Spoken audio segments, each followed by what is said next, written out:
हाँ जी, शुरू करते हैं अगला चैप्टर। आज हम पढ़ेंगे फ्लो चार्ट। फ्लो चार्ट क्या होता है? देखो, इस फ्लो चार्ट का पाइथन प्रोग्रामिंग लैंग्वेज से ही रिलेशन हो ऐसा नहीं है। फ्लो चार्ट किसी भी प्रोग्रामिंग लैंग्वेज से इंडिपेंडेंट होता है, उसका किसी प्रोग्रामिंग लैंग्वेज से कोई लेना देना नहीं। फ्लो चार्ट होता क्या है? कोई भी प्रोग्राम हम जो बनाते हैं उस प्रोग्राम का डायग्रामेटिक रिप्रेजेंटेशन, ग्राफिकल रिप्रेजेंटेशन, हम उस प्रोग्राम का एक डायग्राम बनाते हैं। अब डायग्राम में क्या बनाएंगे? हम खाली अपना बताएंगे कि हम प्रोग्राम में क्या बना रहे हैं, कैसे बना रहे हैं, लॉजिक बताएंगे कि हम ऐसी कंडीशन लगाएंगे, ऐसे वेरिएबल लेंगे, ऐसे इनपुट लेंगे, इस तरीके से हम आउटपुट लेंगे। बस एक नॉर्मल हमने उसका फ्लो बताया है, प्रोग्राम का फ्लो बताया है बस, कि प्रोग्राम ऐसे हमारा चलेगा।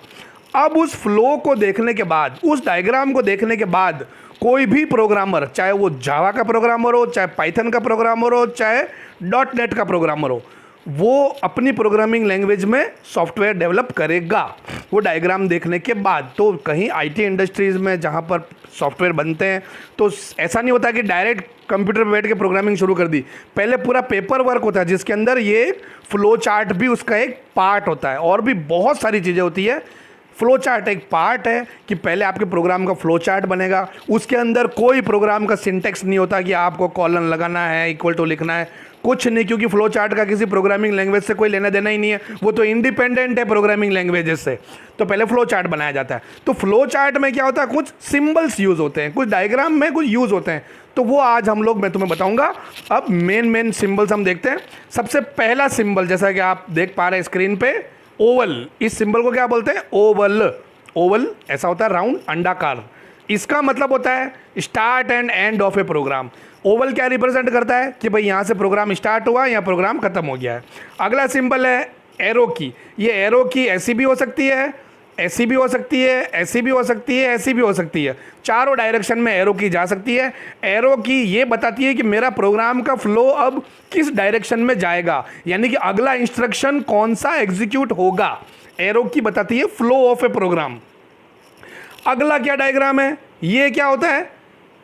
मैथ्स में आप लोग देख चुके हो, पैरेललोग्राम। पैरेललोग्राम क्या रिप्रेजेंट करता है? Input output operation. कोई भी इनपुट आउटपुट ऑपरेशन है वो किससे रिप्रेजेंट करेंगे हम लोग? पैरेललोग्राम से। इनपुट आउटपुट ऑपरेशन मतलब यूजर से कोई वैल्यू हम लोग ले रहे हैं, या हम लोग कोई वैल्यू स्क्रीन पे दिखा रहे हैं यूजिंग PRINT, प्रिंट फंक्शन हो गया, इनपुट फंक्शन हो गया, ये सारी चीज़ें किस में आ जाएगी? पैरेललोग्राम में आ जाएगी। फिर अगला क्या है? सिंबल है रेक्टेंगल। रेक्टेंगल बताता है सीपीयू की प्रोसेसिंग, कि भाई कंप्यूटर कुछ प्रोसेसिंग कर रहा है, इनपुट आउटपुट नहीं ले रहा है, प्रोसेस कर रहा है। जैसे C = A+B, ये एक ना तो इनपुट है ना आउटपुट है, ये एक प्रोसेस है। तो ये ऐसी स्टेप किस में आएगी? रेक्टेंगल में आएगी। अगला लास्ट डायग्राम क्या बचा है?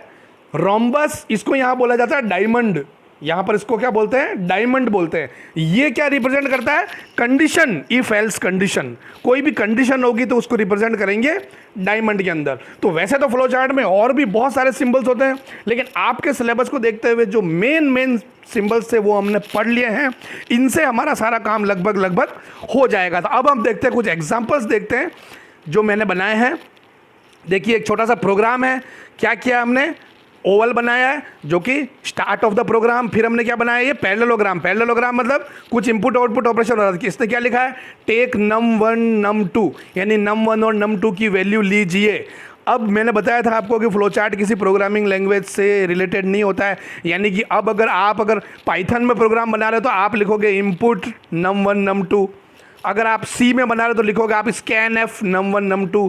तो बेसिकली जो भी उस प्रोग्रामिंग लैंग्वेज का सिंटेक्स होगा वो यहाँ यूज़ हो जाएगा। इसने तो नॉर्मल इंग्लिश में लिखा है कि num1 num2 की वैल्यू ले लीजिए, पैरेललोग्राम में लिख दिया, मतलब मुझे पता चल गया ये इनपुट आउटपुट ऑपरेशन हो रहा है। उसके बाद देखो रेक्टेंगल आया, मतलब कुछ तो प्रोसेसिंग हो रही है। इसने क्या किया है?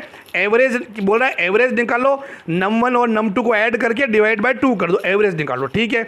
उसके बाद इसने वापस लिया है पैरेललोग्राम और एवरेज को प्रिंट कर रहा है। तो ये प्रोग्राम क्या हो गया? बेसिकली एक 2 नंबर का एवरेज निकालने का प्रोग्राम है।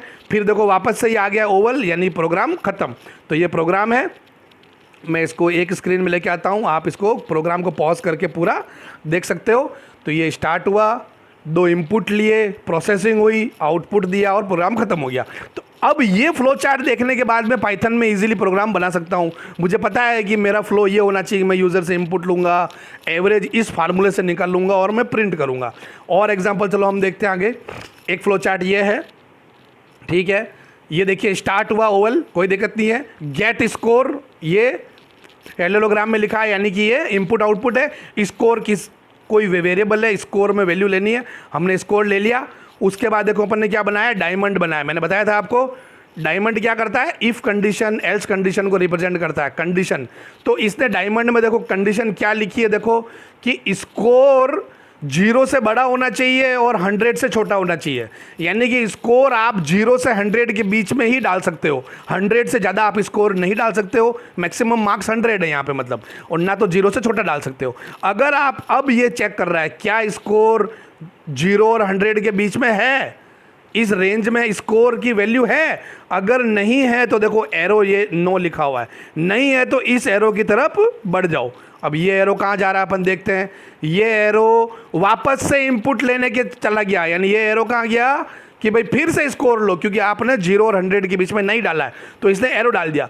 अब अगर वो जब स्कोर जब डालेगा तो वापस से देखो ये एरो इधर आया, फिर से कंडीशन चेक होगी, फिर से अगर उसने गलत इनपुट डाला है तो फिर से यहाँ 9 आएगा। तो ये लूप में घूमता रहेगा जब तक वो सही स्कोर नहीं डालेगा। सपोज उसने स्कोर सही डाल दिया, अब देखो ये जो डायमंड होता है इसमें दो, ये क्योंकि डायमंड रिप्रेजेंट करता है कंडीशन, तो इसमें हमेशा 2 एरो निकलेंगे।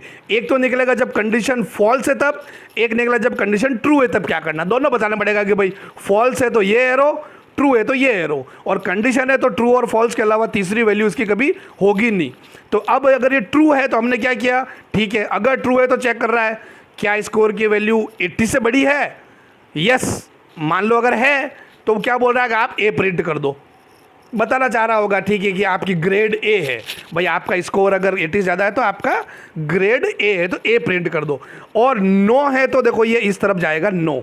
अब ये मैंने डायग्राम आगे बना रखा है, ये रहा डायग्राम ये वाला, नो, ठीक है, ये आ गया नो। 80 से तो नहीं थी बड़ी, अब ये चेक कर रहा है क्या वो 60 से बड़ा है। यस, तो उसको ग्रेड दे दो बी, और ये पैरेललोग्राम में लिखा है यानी ये प्रिंट कर रहा है, सिंपल। अगर 60 से भी बड़ा नहीं है तो कहाँ जाएगा, नो में। नो में जाएगा, चेक कर रहा है क्या वो 50 से बड़ा है तो उसको सी दे दो, फिर भी नो है, यानी कि 50 से भी बड़ा नहीं है तो हमने उसको क्या प्रिंट कर दिया, सीधा फेल प्रिंट कर दिया है। और उसके बाद प्रोग्राम हो गया है ख़त्म। अभी देखो एक चीज़ देखना यहाँ पर कि प्रोग्राम तो हर कंडीशन में ख़त्म होना चाहिए। सपोज़ अगर उसकी ग्रेड बी होती तो बी के बाद भी तो कहीं जाएगा, तो बी के बाद देखो एरो कहाँ जा रहा है, ये देखो ये एरो ये जाके प्रोग्राम एंड हो गया।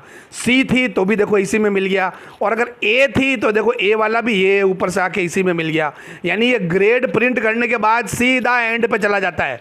ये एक बहुत अच्छा एग्जाम्पल है जो प्रिंट कर रहा है इफ़। अगर आप लोगों ने इफ़ का वीडियो मेरा देखा है तो देखो, और अगर आपको आता है तो आप देखिए। सबसे पहले इसने इफ़ चेक किया है यहाँ पर, अगर ये कंडीशन ट्रू है, अगर कंडीशन नहीं ट्रू, अगर ये ट्रू नहीं है तो देखो ये एल इफ़ है, इसको चेक करो। ये भी अगर फॉल्स है तो ये एक एल इफ़ और है, ये भी अगर फॉल्स है तो ये अगला एल इफ़ और है, और ये सबसे एल्स पार्ट में क्या कर दो, आप फेल प्रिंट कर दो। कोई भी कंडीशन ट्रू नहीं हो रही है तो ये इफ़ एल इफ़ एल्स को रिप्रेजेंट करने के लिए ये वाला हमारा डायग्राम बहुत ईजी है। तो होप आपको ये लेक्चर समझ में आया होगा। बहुत इजी लेक्चर है, कोई दिक्कत नहीं है, पढ़ो। तो आपके जो होगा कि प्रैक्टिकल के अंदर फाइल जो हम बनाएंगे उसमें हम जो भी प्रोग्राम बनाएंगे उन सब का फ्लो चार्ट बनता है। तो आपको फ्लो चार्ट बनाना आना चाहिए। एग्जाम के अंदर भी आपको क्वेश्चन आ सकता है कि draw a flow chart to find maximum of 3 numbers. Suppose कोई भी प्रोग्राम उसका फ्लो चार्ट बनाओ, तो हम किसी भी प्रोग्राम का फ्लो चार्ट बना सकते हैं, बहुत ईजी है। ओके, चलिए मैं रखता हूँ, बाय।